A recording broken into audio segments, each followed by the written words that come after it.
네, 스토리가 있는 뉴스, 스토리 뉴스 시작하겠습니다. 오늘 첫 번째 스토리는요, 제가 제목을 좀 이렇게 줘봤습니다. 지금 현재 이 전쟁 상황, 소위 이제 전황을 전하는 데 있어서 조금 우리가 좀 생각해 볼 필요도 있고, 뭐 여러 가지 앞으로의 전망도 한번 좀 생각해 볼 필요도 있고 그래서 이렇게 줘봤는데요. 도대체 전쟁이 끝난 거냐? 아니면 계속 더 가는 거냐? 라는 제목을 한번 생각해 보겠습니다.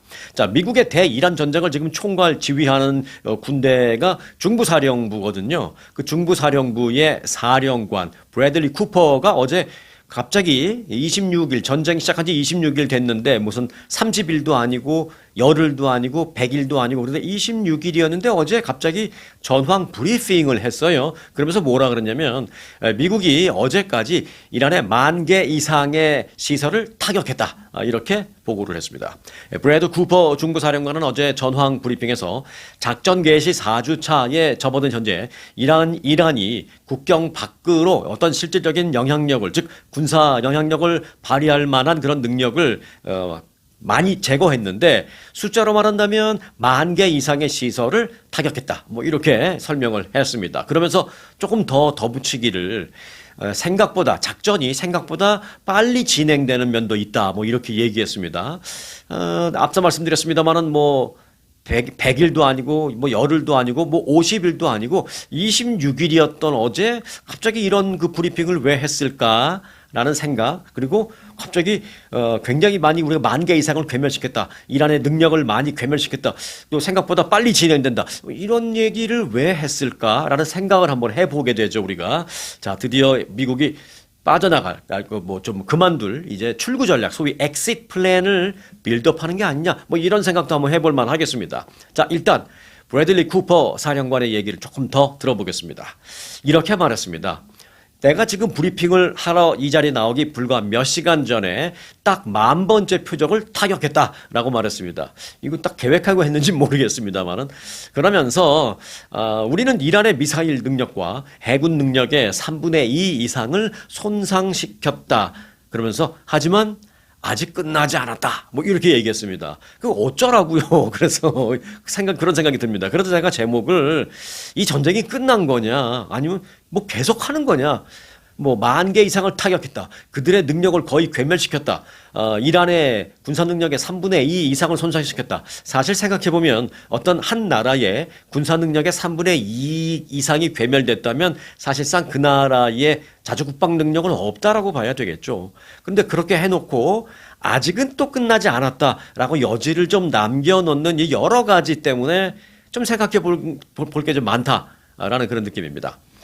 자, 생각해보면요. 이제 여러 가지 발언들이 많았잖아요. 불과 이제 한 2, 3일 전만 해도 트럼프 대통령이 5일 동안 공습 안 한다고 했는데 그 바로 전날은 48시간 동안 시간을 마지막으로 한 번 더 주겠다. 이건 최후 통첩이다. 뭐 이렇게 얘기했다가 48시간이 되기도 전에 갑자기 48시간 캔슬. 앞으로 5일 동안 공습 안 할게.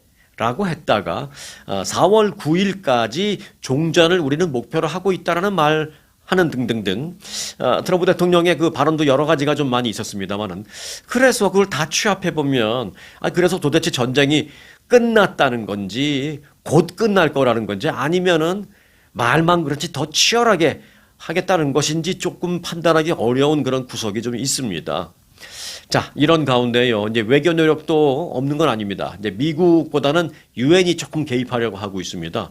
유엔의 안토니오 구테후스 사무총장은 어제 분쟁 종식을 위해서 이란 특사를 임명했다라고 밝혔습니다.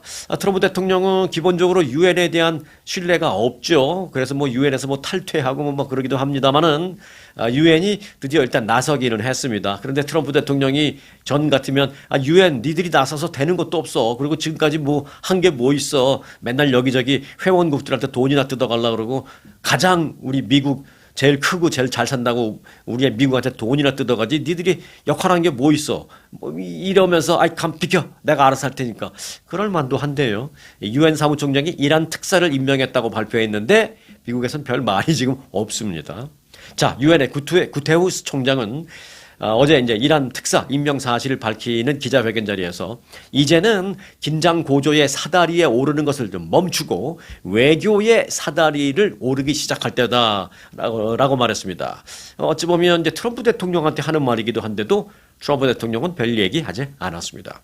자, 구테우스 총장은 미국에게는 전투 중단을 요구한다. 그리고 이란에게는 인접국에 대한 공격 중단을 요구한다. 이렇게까지 좀 구체적으로 얘기했습니다. 자, 뭐 여기까지 종합해봐도 여전히 남는 의구심은 그래서 도대체 전쟁이 끝난 거야? 계속 하는 거야? 라는 그 의구심은 뭐 여전합니다. 여전합니다. 자, 그럼 이 부분을 조금 더 알기 위해서 이스라엘 쪽의 분위기를 좀 보겠습니다. 자, 이스라엘은요, 트럼프 대통령이 빠르면 오는 토요일, 그러니까 내일 모레죠. 빠르면 오는 토요일 대이란 휴전을 전격적으로 선언할 수 있다라고 생각하는 것으로 나왔습니다. 누가 생각한다고요? 이스라엘이 지금 그런 생각을 한다고요. 이스라엘 그들이 지금 생각하기를 트럼프 대통령이 토요일 날 전격 휴전을 선언할 것 같아라는 생각을 한다는 것이죠. 근데 이걸 어떻게 알았느냐? 네, 이스라엘 현지 언론에서 이 얘기가 많이 나왔습니다. 특히 이제 이스라엘의 그 거의 뭐 국영 TV다시피 하는 곳이 하나 있는데 채널 12, 채널 12라는 그 TV 방송사가 있는데 거기서 그런 얘기가 나왔어요. 그렇다면 이거는 이스라엘 상당히 내부에서 나온 얘기다 이렇게 볼 수가 있거든요. 아니면 좀 이스라엘 그 고위 군 쪽에서 뭐 진짜든 아니면 가짜든 좀 흘린 것 그런 측면도 좀 있습니다. 자, 이스라엘의 그 채널 12 방송은 고위 당국자와의 인터뷰라고 말하면서 미국이 이란에 제안한 그 전쟁 종결을 위한 15개 항, 그에 대한 최종 합의가 마무리되기 전에 트럼프 대통령이 토요일 날 전격적으로 휴전, 종전을 선언할 가능성이 있다라면서 그래서 이제 이스라엘이 그 부분을 우려하고 있다라고 말했습니다. 아니, 휴전하면 좋은 건데 왜 우려해? 라는 생각을 우리는 할 수 있지만 이스라엘은 지금 종전을 원하지 않습니다. 이 기회에 완전히 이란이라는 나라를 좀 심하게 말하면 이스라엘 입장에서는 이란이라는 나라를 그 지도에서 없애버리고 싶어 하는 그런 상황입니다. 그러니까 이제 뭐 트럼프 대통령이 휴전이나 종전을 선언하면 그게 싫은 거죠. 그래서 이제 걱정하고 있다라는 것입니다.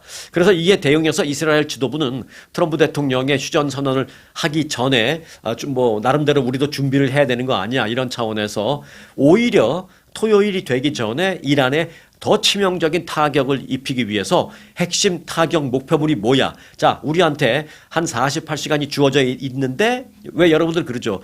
만약에 내일 지구가 멸망한다면 여러분은 그 하루 동안에 뭘 할 겁니까? 뭐 이런 질문 있잖아요. 비슷합니다. 오는 토요일 종전이 된다라면 이스라엘 우리는 뭘 할까? 뭐 이걸 고민하는 거죠. 그래서 지금 리스트업 작성을 하고 있답니다. 마지막으로 괴멸시킬 타격시킬 수 있는 건 뭐냐 막 그걸 작성하고 있는 중이라고 합니다. 이번 주말은 그래서 미국과 이스라엘의 그 대이란 공동작전이 시작된 지 이제 4주째가 되는데 어찌 보면 좀 분수령이 될 것 같습니다. 빠르면 오늘 내일 사이에도 뭐 변화가 분명히 있을 수도 있다라는 생각입니다.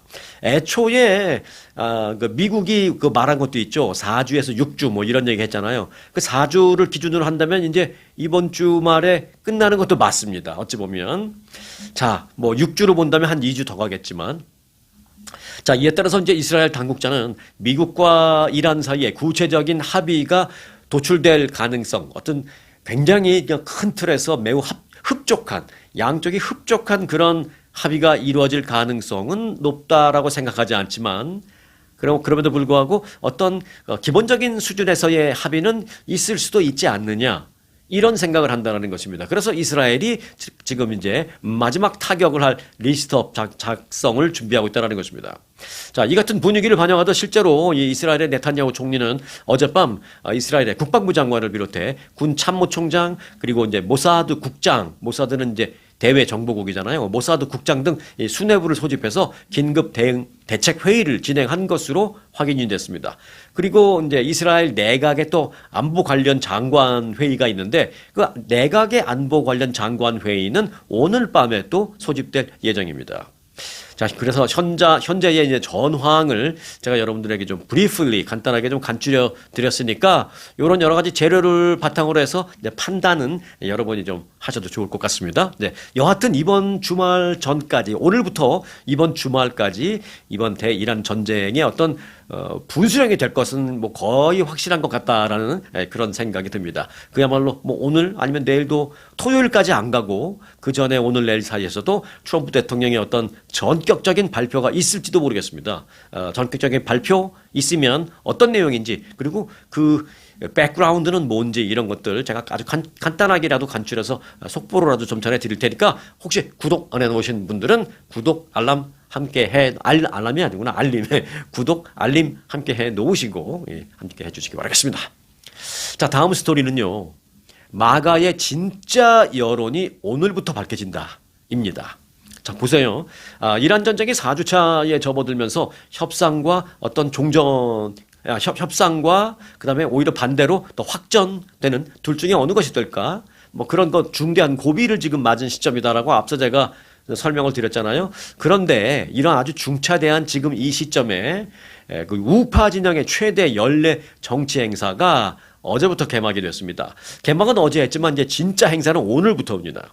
이 마가로 불리우는 이 트럼프 대통령의 강성 지지층이 대거 참석하는 그야말로 축제입니다. 연례 1년 중에 가장 큰 보수층 정치 행사입니다.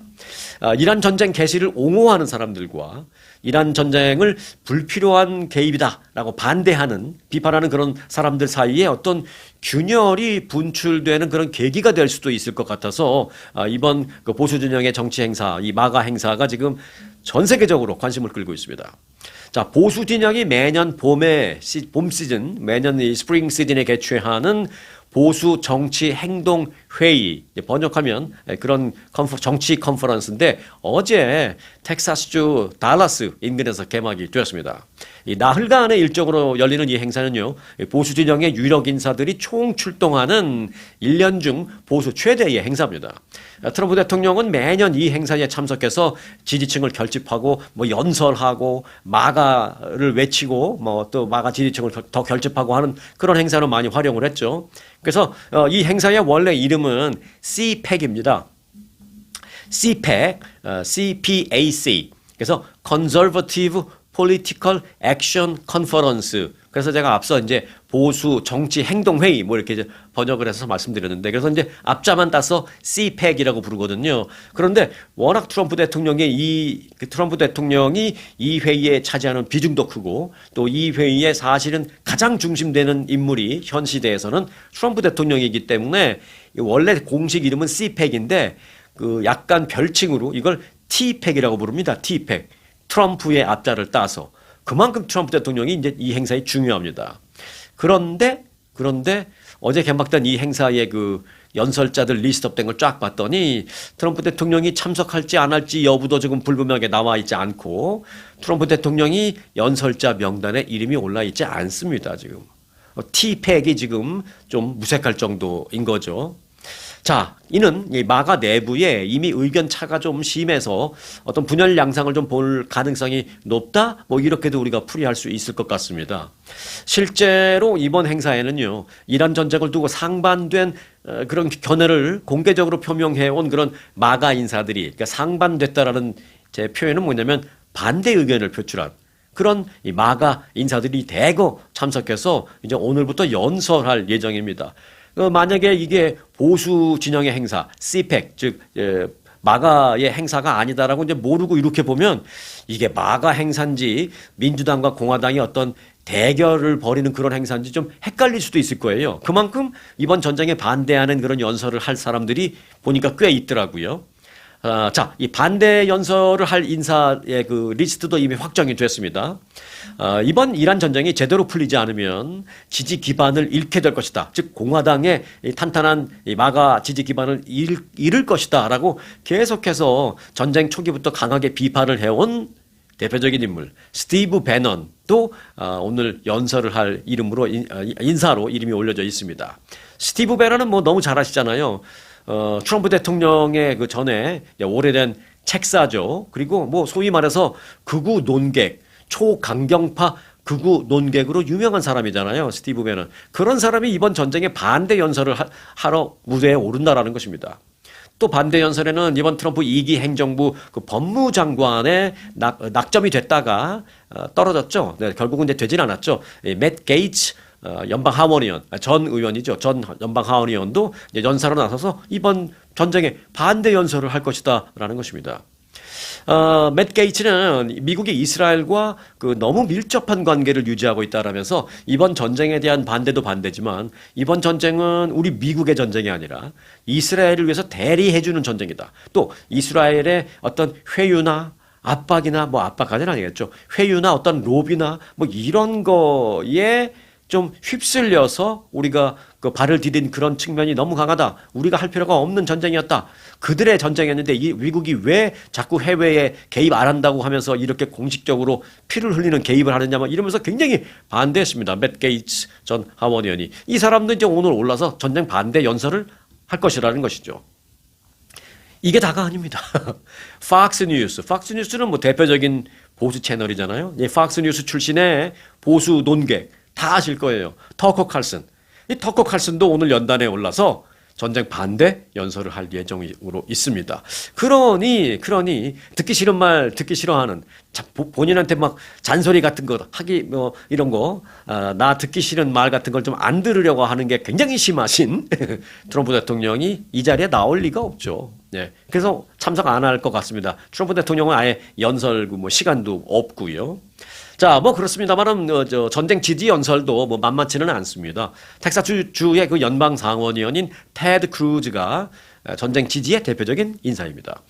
자, 어찌됐든 그 이번 이란 전쟁을 둘러싸고 마가 진영 내의 그 지지자들과 반대자들 사이에 균열이 어제 개막된 이번 CPEC 아니 TPEC 이제는 이번 행사는 티팩이 아닌가요? 여하튼 정식 이름으로는 CPEC 그 행사를 통해서 이 마가 내부의 좀 분열 양상이 두드러지는 걸 좀 볼 수 있는 그런 행사가 될 가능성이 높기 때문에 전국의 언론들은 이제 오늘부터 이 행사 그리고 무대에 올라서 연설을 할 그들의 입에 지금 굉장히 주목하고 있는 그런 상황입니다. 자, 이들의 그 연설 내용 그리고 이제 얼마나 정말 신랄한 얘기들이 나왔는지 이런 부분들은 또 제가 오늘 취합해서 내일 여러분들에게 전해드리고 뭐 특별한 속보가 있으면 또 전해드리기로 약속을 드리겠습니다. 자, 이번에는 전직 군인도 추방 대상이라는 제목의 스토리 전해드립니다. 이 몇 달 전에 이 미국 내 각 방송사에서 일제히 보도한 내용이 하나 있었는데요. 한인 박세준이라는 사람의 스토리를 보도했습니다. 미국에서 7살 때 미국에 왔어요. 7살 때 미국에 와서 지금 거의 60 다 됐습니다. 그러니까 뭐 한국말 뭐 거의 못해요. 한국말 거의 뭐 하와이에 사는데 한국말 거의 못합니다. 조금 듣기는 하지만 말은 뭐 못합니다. 뭐 완전히 뭐 미국 사람이죠. 말하는 것만 보면. 그 한인 박세준 씨가 한국으로 추방당한 사실이 얼마 전에 크게 보도된 바가 있었는데요. 크게 보도된 이유는 이 사람이 뭐 한인이어서 화제가 된 게 아니라 이 사람이 유명한 무공 훈장을 탄 전직 군인 출신입니다. 미국의 혁혁한 공을 세운 무공 훈장을 받은 군인 출신인데 추방당했으니까 이게 스토리가 되는 것입니다. 자진 출국 형식으로 한국으로 들어갔습니다만은 결국은 추방이었습니다. 자, 미군에 복무하면서 여러 차례 그 전쟁터에 파견돼서 실제로 2발의 총탄을 맞기도 했던 그는 미국을 위해서 목숨을 뭐 바치는 그런 일까지 했습니다만은 그 박세준 씨의 그 추방 얘기가 알려지면서 이제 미국에서 언론에서 크게 보도가 됐습니다. 자, 요 얘기는 제가 잠시 후에 이제 다시 좀 드리겠는데요. 그 오늘 아침에 새로 나온 스토리를 제가 접하다 보니까 앞으로 이제 그렇다면 이제 제2, 제3 아니 제4, 제5의 박세준이 계속 나오겠구나라는 생각이 들어서 오늘 아침에 나온 속보 한 가지만 좀 간단하게 전해드리겠습니다. 자, 트럼프 행정부가 이민법 단속을 강화하면서 지난 1년간 전직 군인 34명에 대해서도 추방 절차를 이미 진행한 것으로 밝혀졌습니다. 그러니까 박세준 씨뿐만이 아니었던 거죠. 근데 그 추방된 34명의 전직 군인 가운데 박세준 씨가 이제 가장 좀 무게감이 있는 무공 훈장을 받은 그런 사람이라는 이제 뉴스가 됐던 거죠. 자, 국토안보부 자료에 따르면 지난해 1월 20일부터 올 1월 26일까지 이민법 위반으로 체포된 전직 군인은 125명입니다. 바꿔 말하면 전직 군인인데 이민법 제대하고 나서 이민법 위반으로 체포된 거예요. 그중에서 34명이 추방된 겁니다. 당국은 또 이와는 별도로 전직 군인의 가족 멤버 248명에 대해서도 현재 추방 절차를 밟고 있습니다. 자, 이는 군 복무자와 그 가족에 대한 이민 단속은 사실상 완화한다라는 어떤 법에 그런 게 되어 있는 것은 물론 아닙니다. 하지만 지금까지 뭐 공화당 정권이든 민주당 정권이든 지금까지 오랫동안 그렇게 관습적으로 해 오던 것이 이제 다 깨진 거죠. 더 이상 그런 건 없다라는 것입니다. 그 대표적인 사례가 바로 박세준 씨가 된 것입니다. 자, 다시 이제 박세준 스토리로 돌아간다면 7살 때 미국으로 건너온 박 씨는 하와이에서 고등학교 졸업한 후에 입대를 했습니다. 그래서 1989년 파나마 침공 작전 거기에 투입됐다가 부상을 입고 돌아와서 명예 제대했습니다. 그리고 이제 당시 그 전공을 인정받아서 퍼플 하트 훈장을 받은 참전군입니다. 그 정부에서 군인으로서 어떤 공을 세운 그런 사람한테 주는 그 훈장 중에서 아마 이게 가장 높거나 두 번째거나 아마 그럴 겁니다. 어떤 최고 상위급의 훈장이 바로 이 퍼플 하트 훈장입니다. 그걸 받은 군인입니다. 박세준 씨는 그런데 시민권은 뭐 계속 취득하지 않고 영주권 신분을 그냥 유지하면서 살던 그런 사람이었습니다. 나중에 얘기 들어보니까 뭐 본인 자체가 어메리카나이즈드가 하도 돼서 뭐 내가 뭐 시민권 굳이 갖고 있나 영주권 갖고 있나 별 디퍼런스를 못 느꼈다라고 하더라고요. 자, 그러다가 그는 이제 제대한 후에 극심한 외상 후 스트레스 장애 뭐 트라우마라고 하기도 하고 PTSD라고 하죠. 네, PTSD에 시달리다가 너무 힘든 나머지 불법 약물에 손을 댄 적이 있었습니다. 그래서 이제 그게 체포된 뒤에 복역을 한 적이 있고, 근데 금방 나왔어요. 그래서 이제 그게 전력이 돼서 그 복역 기록이 전력이 돼서 추방 명령을 이번에 받게 된 것입니다. 한때 이민 당국에 매년 내가 성실하게 잘 지내고 있다라는 것은 이제 매년 신고하는 그것을 조건으로 미국 체류가 허용되기도 했었습니다. 그런데 트럼프 2기 행정부가 들어서자마자 지난해 결국은 내가 너를 추방시키니까 네가 알아서 나갈래. 이런 형식으로 자진 출국 형식으로 한국으로 돌아갔습니다. 그러니까 추방과 자진 출국은 뭐 디퍼런스가 뭐 디테일하게 많이 있습니다만은 제일 큰 건 이거죠. 추방은 두 번 다시 미국에 못 돌아오는 것이고요. 또 불명예스러운 것 또 그것도 있고, 이제 자진 출국은 나중에 다른 여러 가지 뭐 영주권을 반납하고 뭐 한국 국민 국적을 가질 수 있다면 뭐 다시 비자를 받는다든지 뭐 쉽지는 않겠지만 뭐 그렇게 해서 다시 들어올 수 있는 길은 있고, 그리고 뭐 불명예까지는 아니고 뭐 이런 차이가 있어요. 그래서 내가 추방시키니까 네가 나갈래 해서 이제 자진 출국 형식으로 나갔습니다. 근데 그 갈 때 하와이 공항에서 그 70이 넘은 노모와 막 껴안고 우는 모습 보니까 정말 막 가슴이 미어지더라고요. 그 미국 뉴스에서 앵커가 그러더라고요. 세준 파크는 지금 70이 넘은 노모와 공항에서 그 포옹을 하고 헤어지면서 이제 비행기 타러 등을 돌리고 이제 걸어가면서 자신의 엄마를, 자신의 어머니를 이제 더 이상 보지 못할 것이다라는 것을 알고 있을 것이다. 라고 TV 앵커가 그렇게 얘기하면서 TV 앵커도 굉장히 침통한 목소리로 그렇게 얘기하더라고요. 뭐, 금방 빨리 미국에 올 수 있는 상황은 아니라는 걸 다 알고 있으니까.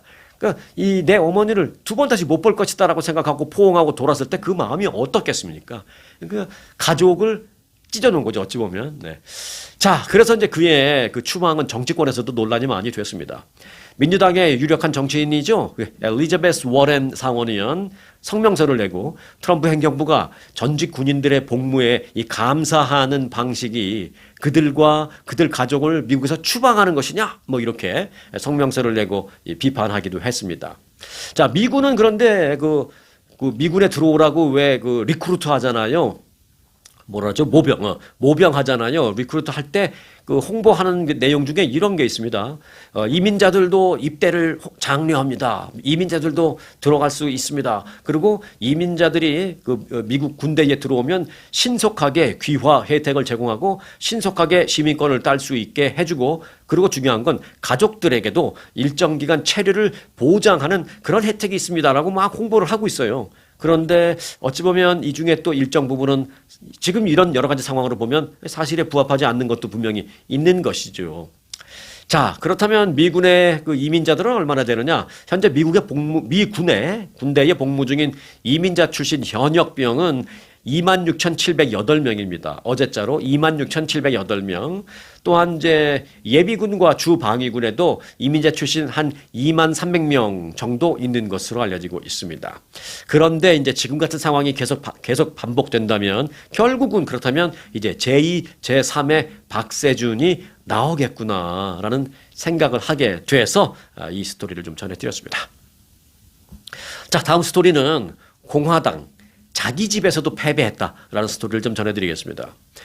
트럼프 대통령의 공개적인 지지로 관심을 모은 플로리다 주 의회 하원의원 보궐선거. 그러니까 뭐 연방이 아니기 때문에 조금 전국적인 관심은 조금 떨어졌습니다만은 주 의원을 뽑은 건데요. 미국은 이제 주도 주 상원 있고 주 하원 있잖아요. 근데 이제 플로리다 주 하원의원 보궐선거였는데 그럼에도 불구하고 플로리다 주 외에 다른 주에서도 소위 말하는 전국에서도 이 선거에 관심이 많았어요. 심지어 트럼프 대통령도 이 선거에 대해서 여러 차례 언급하면서 중요하다라고 얘기를 많이 했습니다. 그런데 그 결과가 지금 깜짝 놀랄 결과로 떨어졌습니다. 그 플로리다 주 하원 의원 선거에서 이제 보궐선거였어요. 여당인 공화당이 패배했습니다. 여기는 전통적인 공화당 강세 지역인데 플로리다 주 하원 87 선거구에서 어제 치루어진 그 보궐선거에서 민주당의 에밀리 그레고리 후보가 공화당의 존 메이플스 후보를 누르고 승리했습니다. 이곳은 트럼프 대통령의 자택인 마노라고 그 리조트가 포함되어 있는 그런 선거구입니다. 그리고 전통적인 공화당 강세 지역이에요. 공석이 되기 전에 이 선거구는 공화당 의원 소속이었거든요. 지난 2024년 대선 당시에는 또 트럼프 대통령이 이 지역에서의 득표율이 그 경쟁자였던 민주당의 카멀라 해리스 후보에 비해서 무려 11%포인트나 앞서면서 소위 이 지역만 놓고 본다면 압승을 한 그런 정말로 아주 강성 공화당 지지 그런 성향을 가진 지역이었는데 여기서 공화당 후보가 떨어진 거예요. 민주당 후보가 된 거예요.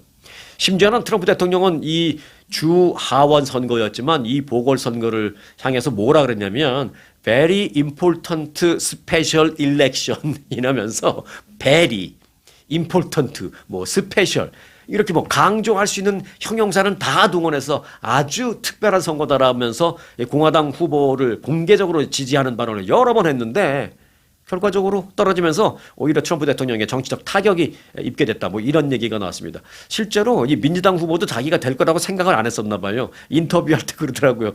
나 꿈꾸는 것 같다고 막 그러더라고요. 그 에밀리 후보가 웃으면서 꿈꾸는 것 같다 그러더라고요. 바꿔 말하면 솔직히 말해서 뭐 워낙 공화당 지역이라 뭐 내가 후보로 나와서 선거 운동을 했지만 안 될 거로 생각했는데 이거 뭐야 내가 된 거야? 이런 그런 표정이었어요. 정말 꿈꾸는 것 같다고. 자, 이란과의 전쟁이 길어지면서 미국 내 여론이 악화되고 있는 가운데 여기서 비롯한 이제 뭐 유가 급등 등 뭐 물가 인상 문제 등 여러 가지가 트럼프 대통령과 여당인 공화당의 이제 발목을 본격적으로 잡는 게 아닌가라는 그런 분석이 가능한 첫 케이스가 이 선거에서 이제 뚜껑을 열게 된 것입니다. 자, 민주당 관계자는요, 마러라고는 트럼프 대통령 자택, 거기를 관할하는 주 선거구가 여기였다고 그랬잖아요. 그래서 이제 민주당에서는 뭐라 그랬냐면, 마러라고가 방금 전 공화당의 빨간색에서 민주당의 파란색으로 뒤집혔다. 다시 색칠이 됐다. 라면서 승리에 매우 고무된 그런 모습을 보였습니다. 자, 이제 뭐 11월 중간선거 때문에 그러는 모양인데 아직 11월까지는 시간이 많기 때문에 사실 또 민주당도 너무 또 자만에 빠지면 안 된다라는 그런 생각도 갖게 됩니다. 자, 다음 스토리입니다. 이 스토리의 제목은 트럼프의 지시로 수사를 하기는 했지만 증거 불충분 이라는 제목의 스토리 전해드리겠습니다. 자, 제롬 파월 연준 의장. 금리를 뭐 올리고 내리고 이걸 결정하는 게 연준이잖아요. 그 연준의 최고 수장이 이제 연준 의장이잖아요. 일단 지금 현재는 제롬 파월입니다. 이제 곧 바뀌겠지만 제롬 파월 연준 의장을 수사하는 연방 검찰이 혐의를 뒷받침할 증거가 없다라는 내용으로 법정에서 시인한 것으로 밝혀졌습니다. 자, 월스트리트저널의 보도에 따르면 연방 검찰은 최근 법원의 그 비공리 심리에 출석해서 파월 의장이 연준 청사를 리모델링하는 과정에서 이 불법 행위를 저질렀다. 이 돈과 관련해서 돈 막 너무 많이 과다 청구하고 뭐 빼돌렸니 뭐 이런 의혹.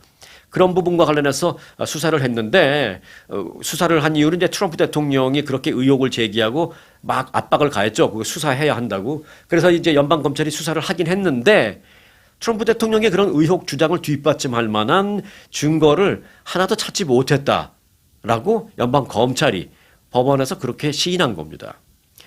이게 이제 비공개로 한 거예요. 이제 비공개로 하는 건 뭐냐면 판사 한 명 앉고 검사 한 명 내지 두 명, 그리고 변호사 한 명 내지 두 명. 이제 어찌 보면 이제 간단히 놓고 보면 판사, 검사, 변호사 세 명이서 하는 거예요. 야, 그래서 뭐 증거 좀 있어? 그러면 이거 정말 내가 이거 뭐 다 깔 수는 없습니다만은 이게 뭐 이건 재판 이건 우리가 이깁니다. 이렇게 많습니다.라고 하면 변호사 측에서는 그거 말고도 이런 그 이해해 줄 수 있는 부분이 이거 있고 사실은 이런 부분은 조금 좀 내립시다. 수위가 너무 셉니다. 우리도 이런 부분을 뺄 테니까 약간 그런 것도 비공개적으로 할 수 있는 그런 게 있잖아요. 다. 근데 비공개로 했는데 검찰 측에서 그런 말을 했는지 어떻게 하냐? 네. 비공개로 했지만 속기사가 다 그 속기록을 남기거든요. 그 속기록은 퍼블릭 정보입니다. 그래서 공개가 된 겁니다.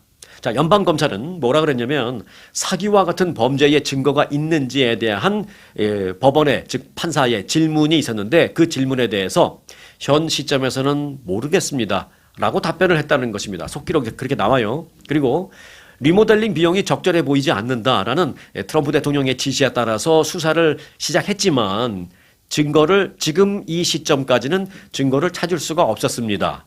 라고 검사가 판사한테 비공개 자리에서 그렇게 얘기한 겁니다. 그렇게 속기록에 기재되어 있는 것입니다. 검찰의 이 같은 발언은 트럼프 대통령이 파월 의장에게 보복하려고 이 공권력을 좀 남용했다라는 그런 논란? 뭐 이런 논란을 더 부추기는데 아마 좀 불이 지펴지지 않을까 이런 그 우려가 나오고 있는 그런 상황입니다. 여하튼 웬만해서는 검사가 이런 비공개 석상이라 하더라도 판사 앞에서 그 증거를 찾지 못했는데요. 이런 말 안 하거든요. 뭐 검사로서도 좀 민망한 일이기도 하고 또 검찰 전체로서도 뭐 명예나 체면도 있는 거고 해서 그런데 증거를 찾지 못했다라고 얘기했다라는 것은 정말 그 얘기 할 수밖에 없었던 상황이다라는 것을 보여주는 것이다라는 생각에 이 부분이 앞으로 트럼프 대통령이 무리하게 직권을 남용해서 수사를 압박했다. 뭐 이런 얘기가 나올 수 있을 것 같다라는 그런 생각입니다. 자, 다음 스토리는 투표 후에 도착한 우편 투표용지의 처리 방안입니다. 연방대법원이 선거일 이후에 도착한 우편 투표를 유효표로 집계하는 일부 주정부 제도에 대해서 그 좀 회의적인, 제가 이제 회의적인이라고 표현을 쓸 수도 있고 뭐 부정적인이라고도 표현을 쓸 수 있는데 부정적이라는 건 좀 표현이 센 것 같아서 이제 회의적인이라고 표현을 썼습니다만은 그냥 같은 차원으로 들어주세요. 여하튼 긍정적인 아닙니다. 자, 연방 대법원이 그렇게 선거 날짜가 지난 후에 도착한 우편 투표에 대해서 좀 부정적인 입장을 보인 것으로 밝혀졌습니다. 공화당 쪽에서는 굉장히 좋아할 만한 일이죠. 네. 오는 11월 중간선거를 앞두고 대법원 판결 결과에 따라서 그동안 트럼프 대통령이 반대해온 우편 투표 제도에 어쩌보면 엄청나게 치명적인 영향을 줄 수도 있을 것 같습니다. 연방 대법원의 보수 성향 대법관 연방 대법원이 9명이잖아요. 그중에 이제 보수 성향 6명, 진보 성향 3명인데 지금은 그 6명의 보수 성향 대법관 대부분이 그 미시시피주의 우편 투표 관련법을 둘러싼 그 소송 심리를 하는 과정에서 질문을 하고 막 그랬는데 선거일 이후에 도착한 우편 투표를 집계하는 제도에 대해서 이 보수 성향 대법관 대부분이 매우 부정적인 입장을 보인 것으로 좀 드러났습니다. 미시시피주는 잘 아시는 대로 그 선거일 이후 5일 안에 그러니까 이제 예를 들어 11월 1일 날 선거를 했다. 그러면 11월 6일 전까지만 우편 투표가 도착하면 그거 다 유효하게 쳐주거든요. 그러니까 어찌 보면 이게 뭐 말이 안 되네 할 수도 있고 또 우편 투표라는 그 우편의 어떤 그런 부분을 이해한다면 또 뭐 이해할 수 있는 부분도 있고 뭐 그런데 저는 뭐 옹호하거나 이걸 뭐 반대하거나 할 생각은 없습니다만 팩트가 이제 그런데 미시시피주는 그렇습니다. 이제 캘리포니아주도 그래요. 투표 후에 다음날 도착해도 유효표를 쳐줍니다. 근데 미시시피주는 무려 이게 5일까지입니다. 이게. 그래서 좀 세긴 세죠. 네. 그래서 이제 5일, 11월 1일 현장 투표 끝났는데 우편 투표 용지는 11월 6일 전까지만 도착하면 유효표를 쳐준다. 이게 지금 소송에 제기되어 있거든요. 그래서 연방 대법원에 올라가 있는 겁니다. 미시시피주 외에도 여러 주가 선거일 이후에 도착한 우편 투표를 개표를 하는 데 포함시키고 있습니다. 그런데 공화당 전국위원회가 지난 2024년에 이런 제도가 위법이다라면서 소송을 제기했거든요. 그게 이제 연방 대법원까지 올라간 겁니다. 트럼프 대통령도 그동안 이 우편 그 투표 제도에 반대해 왔고 우편 투표가 부정 선거의 원인이 됐고 2020년 대선 패배를 초래했다라는 뭐 주장을 계속해서 이제 우편 투표가 지금 정치권의 뜨거운 감자잖아요. 그러니까 어제 2시간 넘게 그 이어진 그 대법원 심리에서 보수 성향의 대법관 6명은 미시시피주 그 측의 대리로 나온 주정부의 대리자로 나온 이제 변호사들에게 투표가 완전히 완료되기 위해서 그러면 필요한 요건은 당신은 뭐라고 생각합니까? 이제 질문을 한 거예요. 그러니까 11월 1일이 투표일인데 예를 들어서 저녁 8시까지다. 그럼 현장 투표는 저녁 8시면 땡, 이제 문 닫고 끝나잖아요. 그 후에 온 사람들은 투표 못 하죠, 이제. 그걸 어찌 보면 투표 완료라고 볼 수 있죠. 그와 관련해서 변호사들한테 대법관이 질문한 거죠. 검사가 질문한 게 아니라 판사가 질문한 거예요. 그럼 당신들은 투표 완료를 기준을 뭐로 세우는 겁니까 도대체? 이렇게 질문한 겁니다. 좀 부정적인 질문을. 그러면서 이제 연방법이 선거일을 투표가 최종적으로 확정되는 날로 규정하고 있다라는 그런 얘기도 연방 대법관이 했다는 것입니다. 대법관이 연방법에 규정되어 있기를 투표가 최종적으로 확정되는 날이 투표 완료다라고 했는데 어찌 5일을 더 주느냐 뭐 이런 얘기를 하면서 나를 설득시켜봐라. 예를 들면 이제 그런 거죠. 근데 변호사가 아마 제대로 설득시키지 못했을 것 같기도 한데요. 여하튼 변호사가 설득시키고 못 시키고를 떠나서 판사 자체가 이렇게 부정적으로 질문을 했다라는 것은 여러 가지 의미하는 바가 크죠. 대표적인 보수 성향의 대법관 클래런스 토마스라는 대법관은 자, 변호사, 그렇다면 투표가 최종적으로 확정됐는지를 도대체 언제 알 수 있는 거냐? 11월 1일 투표일이고 현장 투표는 오후 8시로 땡인데 그러면 그 투표가 개표를 막 하고 누가 당선되고 안 되고 도대체 그걸 언제 알 수 있는 거냐? 라고 이제 물어봤습니다. 나를 설득시켜봐 한번 뭐 이런 거죠. 그래서 여러 가지 이제 분위기로 봤을 때 보수 성향 대법관들이 이 우편 투표 자체를 부정적으로 본다기보다는 우편 투표를 선거일 이후 뭐 4일, 5일까지 인정해주는 그 부분에 대해서 매우 회의적으로 바라보고 있다라는 것을 알 수가 있는 그런 대목입니다. 뭐 반면에 이제 진보 성향의 대법관 3명은 헌법이 주정부에게 선거를 감독할 권한을 주었으니 연방에서 왈가왈부할 게 아니다라고 좀 그런 입장을 보였습니다. 여하튼 그 대법원의 최종 판단은 이 부분에 대한 대법원의 판단은 빠르면 한 6월 달에 나올 것으로 보이고 있습니다. 이게 나오면 어찌 보면 좀 다이너마이트급 판결이 될 수도 있습니다. 현재 대법원이 그 보수 우위 구도잖아요. 6대3으로. 그래서 보수 성향 대법관들이 자기 성향대로 그렇게 입장을 유지한다면 선거일 이후에 도착한 우편 투표를 유효하게 집계한다라는 지금의 이것이 완전히 뒤집힐 수도 있다는 것입니다. 만일 그렇게 되면 민주당은 적지 않은 타격을 받게 될 전망입니다. 그래서 지금 정치권에서는 이게 뜨거운 감자가 되고 있는 것입니다. 전통적으로 민주당 지지층은요, 우편 투표를 선호하고 있고요. 그리고 이제 전통적으로 공화당 지지층은 현장 투표를 선호하는 그런 경향이 있습니다. 그래서 이제 트럼프 대통령이 민주당 투표율을 조금 낮추려고 우편 투표는 메일인 보팅이 아니라 메일인 치링이야 뭐 맞아 그렇게 얘기하는 이유가 이제 다 그렇게 있는 거예요.